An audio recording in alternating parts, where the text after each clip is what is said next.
Trade tariffs విషయంలో కఠిన వైఖరి అవలంబిస్తున్న అమెరికా అధ్యక్షుడు డొనాల్డ్ ట్రంప్ తాజాగా మరో కీలక ప్రకటన చేశారు. బ్రిక్స్ అనుకూల దేశాలపై అదనపు టారిఫ్లు విధిస్తామంటూ హెచ్చరించారు.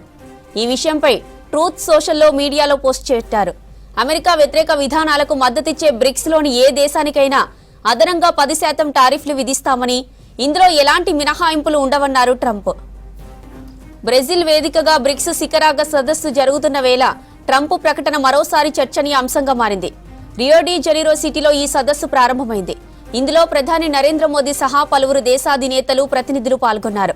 అమెరికా విధానాలను ఉద్దేశిస్తూ సుంకాల అంశాన్ని వివిధ దేశాధినేతలు ప్రతినిధులు ప్రస్తావించినట్లు వార్తలొచ్చాయి.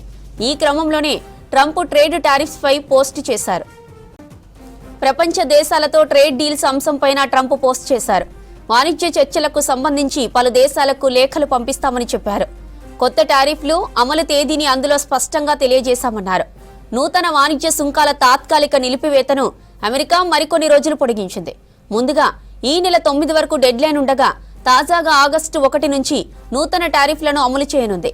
దీంతో అగ్రరాజ్యంతో వాణిజ్య చర్చల కోసం ఇతర దేశాలకు మరింత సమయం లభించినట్లయింది. ప్రస్తుతం ట్రంప్ వాణిజ్య ఒప్పందాలను నిర్ణయించే పనిలో నిమగ్నమై ఉన్నారు. అందువల్ల కొత్త టారిఫ్లు ఈ ఏడాది ఆగస్టు 1 నుంచి అమల్లోకి రానున్నాయి.